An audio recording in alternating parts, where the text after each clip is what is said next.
I'm Bill Snodgrass. In this SNAPlife episode, we're going to talk about a concept that is very intriguing. It is something that my son Nathan introduced me to. The idea is the right to ignorance versus the right to know something. And I feel like the best way to describe this is through different examples. So the first example is going to be an example of the right to not know something.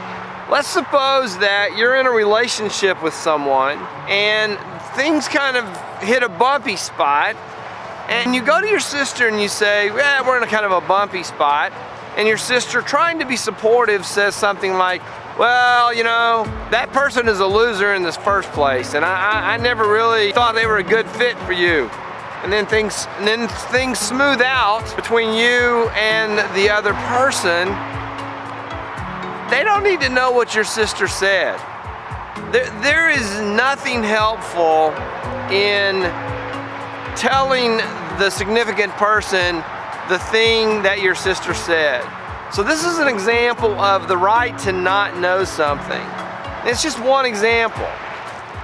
On the other hand, if you know something that would help another person, function better, and it's not going to cause them harm or cognitive dissonance or explode their brain, then you probably need to tell them, in which case the need to know would prevail.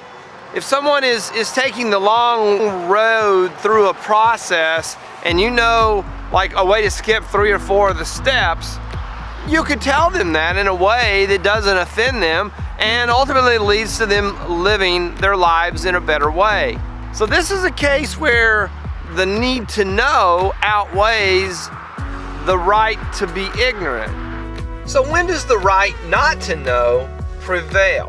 When does it better to leave someone without information than it is to give them the information? Now this is a very unpopular position in a society where family secrets and top secret information that only the government has. This is very unpopular now. So the idea of excluding someone from information is probably offensive right off the bat.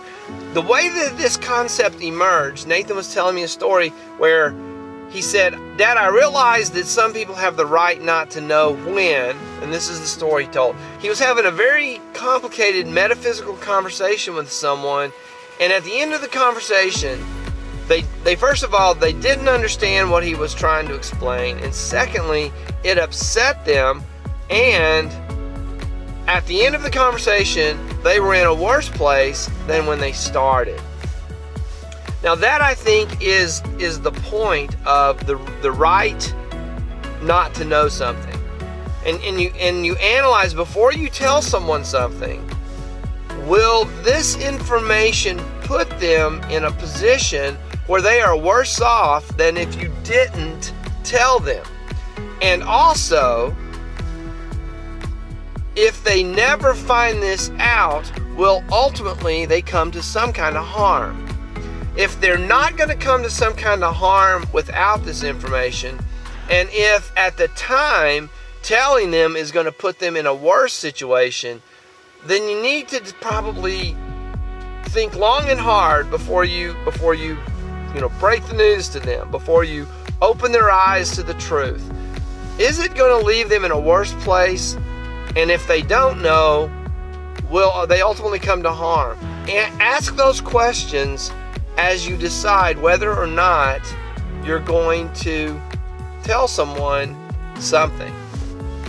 That's it for this SNAPlife episode. I hope this has provoked you to think differently about the right to know versus the right not to know. Interesting concept. I'm still kind of rattling around myself. Please click the like button, sign up for notifications, subscribe to the channel, leave me a comment or a question, a suggestion for another SNAPlife episode. Share this video with someone else. That is all for this episode. I will see you in the next one.